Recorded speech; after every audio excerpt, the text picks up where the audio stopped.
જય માતાજી મિત્રો, મંત્રોની દુનિયા કલિયુગમાં તમારું સ્વાગત છે મિત્રો. આજે આપણે વાત કરીશું સાત જોગણી માટેની આપણે સાધના અને જાગૃત કરવાની મિત્રો.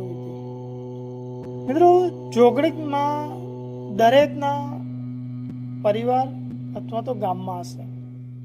કેમ કે એ ગામની રક્ષા કરતી દેવી છે મિત્રો. દરેકના ગામમાં જોગણી માતાનું મંદિર હશે અને ત્યાં સૌ સાથે મળીને એની પૂજા કરતા હશે. તો એવી જ આપણી એ જોગણી માતાને આપણે પ્રસન્ન કરવાની છે અને એના જોડેથી તમે તમારું મનનું ધાર્યું કાર્ય કરાવી શકો છો મિત્રો. તમે જાણતા હશો કે 64 જોગણી તરીકે તો સૌ કોઈ ઓળખે છે, પણ એમાંની 7 જોગણી છે કે જે ઉગ્ર સ્વરૂપની છે મિત્રો. આ જોગણી રહી એ મહાશક્તિ જે દુર્ગા છે એમના ઉગ્ર જે સ્વરૂપો છે એમનું રૂપ છે મિત્રો. અને એ ગામ અને પરિવારની રક્ષા કરતી હોય છે મિત્રો. એટલે એમને ગ્રામ્ય દેવી તરીકે પણ આપણે ઓળખીએ છીએ કે જેની ગામમાં વચ્ચોવચ્ચ એમનું મંદિર હોય અને આપણે એની પૂજા કરતા હોય છે મિત્રો. તો મિત્રો જોઈએ આ દેવી કઈ કઈ છે અને એમના નામ શું છે. તો મિત્રો 7 જોગણીમાં એક છે કાળ જોગણી, એટલે કે એમનું મુખ્ય શક્તિ છે કાળનો નાશ કરવો. પછી બીજી છે ઘોર જોગણી મિત્રો રક્ષા અને શાંતિની દેવી છે. ત્રીજી મિત્રો હથિયાર જોગણી એ શત્રુના વિનાશ કરનારી દેવી છે મિત્રો. શત્રુનો જે નાશ કરે ને એ દેવી છે. પછી ચોથા નંબરમાં છે મિત્રો લાલ જોગણી, એટલે કે જે શક્તિ અને તેજનું સ્વરૂપ છે. પછી પંચાલ જોગણી જે રોગ હોય છે એનો વિઘ્ન નાશ કરે છે, એટલે કે જે શરીરમાં આપણે જે રોગ થતા હોય અથવા તો ગામમાં ઘણીવાર રોગચારો આવતો હોય છે તો એમાં પંચાલ જોગણીનો મુખ્ય ભાગ હોય છે એનો નાશ કરવામાં. પછી ખડકાલી જોગણી જે ઉગ્ર રક્ષક છે મિત્રો.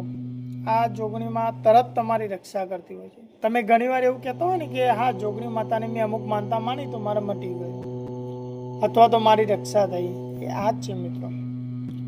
પછી મિત્રો એક ખાસ આમાં છે મેલડી જોગણી જે ન્યાય અને કૃપાની દેવી છે મિત્રો. મેલડી જોગણીથી તમને ન્યાય મળે છે અને કૃપા મળે છે. તો આ 7 જે જોગણી છે એમની આપણે સાધના કરી અને એમને જાગૃત કરવાના છે કે જેનાથી આપણે મનોકામના પૂરી કરી શકીએ, આપણા જે ભય હોય એ નિવારણ કરી અને આપણા જે શત્રુ હોય એમનો સંહાર એટલે કે દૂર કરી શકીએ છીએ મિત્રો. તો આની આપણે વાત કરીએ તો મિત્રો આની તમે પૂજા તો સૌ કોઈ કરતા હશો દીવાને, પણ જો તમે એની સાથે જો માતાને લાલ અથવા તો સફેદ ફૂલ આપો છો તો એ અતિ ઉત્તમ માનવામાં આવે છે. કેમ કે લાલ અને સફેદ ફૂલ એ માતાને ખૂબ જ પ્રિય છે મિત્રો અને એનાથી માતાજી તમારા પર પ્રસન્ન થતી હોય છે મિત્રો. તમને એવું લાગતું હશે કે આપણે જોગણીમાં આપણા ગામની છે તો આપણે કેમ સાધના કરવી જોઈએ. તો મિત્રો સાધના એ આપણા જીવન માટે ખૂબ જ મહત્વપૂર્ણ અંગ છે મિત્રો. જેની સાધના કરી આપણે શક્તિ મેળવી અને દરેક કાર્યો આપણા સરળ કરાવી શકીએ છીએ. તો મિત્રો આની સાધના હું તમને વાત કરું તો સ્મશાનમાં જઈને તમે કરી શકો છો અથવા તો તમારા ઘરે પણ તમે કરી શકો છો. જો સ્મશાનમાં કરવું હોય તો તમારે આની સાધના 7 દિવસ કરવાની છે અને ઘરે કરવી હોય તો તમારે 11 થી 21 દિવસની સાધના કરવાની છે. પણ તમે સ્મશાનમાં કરો તો ઘણીવાર 1 દિવસ અથવા તો 3 દિવસમાં પણ તમારી સાધના પૂર્ણ થઈ જતી હોય છે, જ્યારે ઘરે તમારે 11 થી 21 દિવસ લાગતા હોય છે. તો સાધનામાં પહેલાં જરૂરી સામગ્રી તમને કહું તો સુખડી, દારૂની બોટલ અને 4 જુવારના લાડવા લેવાના છે મિત્રો. અને આપણે દીવો કરવાનો છે અને દીવામાં 7 દીવોટ લેવાની છે. હા, અને 7 દીવોટ ભેગી કરીને એક જાદુ દીવોટ બનાવવાની છે અને એનો દીવો કરવાનો હોય છે.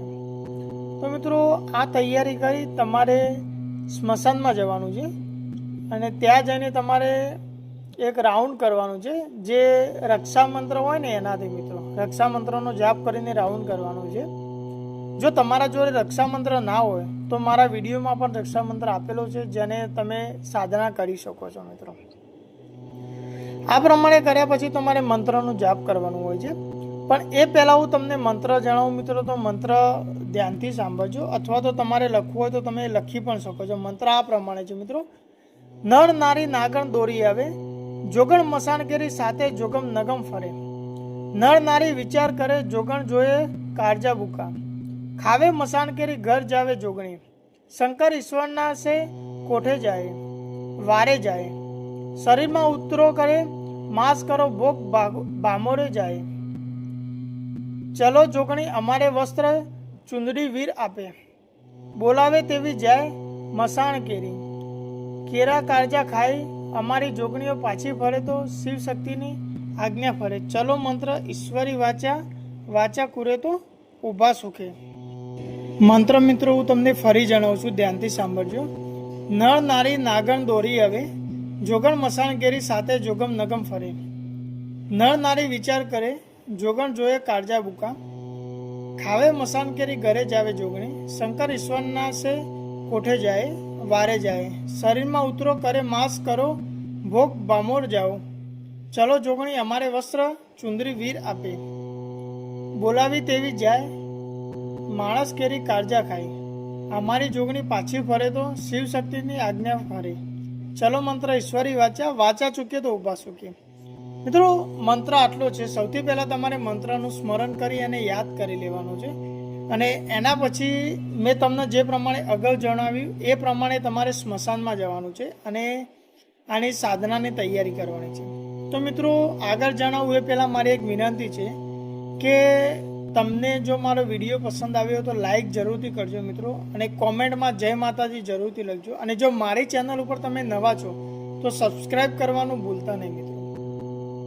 મિત્રો આપણે સ્મશાનમાં જઈને ત્યાં આપણે જે અગાઉ સામગ્રી બતાવી હતી તે રાખી આવવાની છે સાથે, અને એક રક્ષા મંત્રથી આપણે રાઉન્ડ કરવાનું છે, અને એના પછી એની વચ્ચે બેસી અને આપણે ઉપર મેં તમને જે મંત્ર આપ્યો છે એ મંત્રનો જાપ શરૂ કરવાનો છે મિત્રો. અને આ મંત્રનો જાપ તમારે 1000 વાર તમારે કરવાનો છે મિત્રો.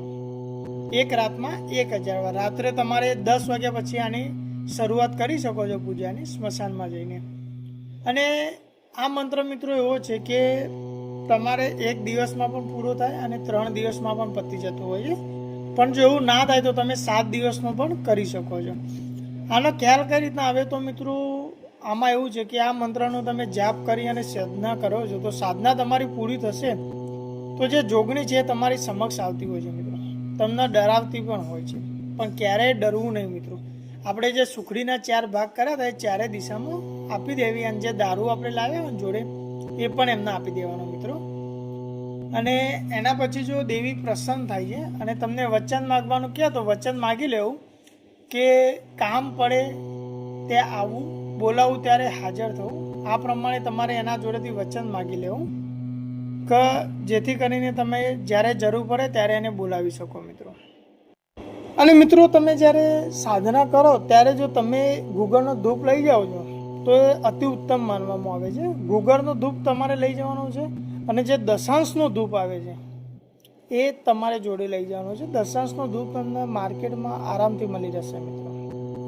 આ બંનેનો ધૂપ કરો, અને જો ત્યાં તમે લાલ અથવા તો સફેદ ફૂલ અર્પણ કરો છો તો એ પણ અતિ ઉત્તમ માનવામાં આવે છે, જેનાથી તમારી સાધના સરળતાથી પૂરી થતી હોય છે મિત્રો. મિત્રો આ જોઈએ આપણે સાધના વિધિ. હવે આનો ઉપયોગ જણાવું મિત્રો. તો આના ઉપયોગથી મિત્રો તમે ભૂવાપણી પણ કરી શકો છો, અથવા તો તમે તમારા પરિવાર માટે, તમારા કુટુંબ માટે પણ આનો ઉપયોગ કરી શકો છો.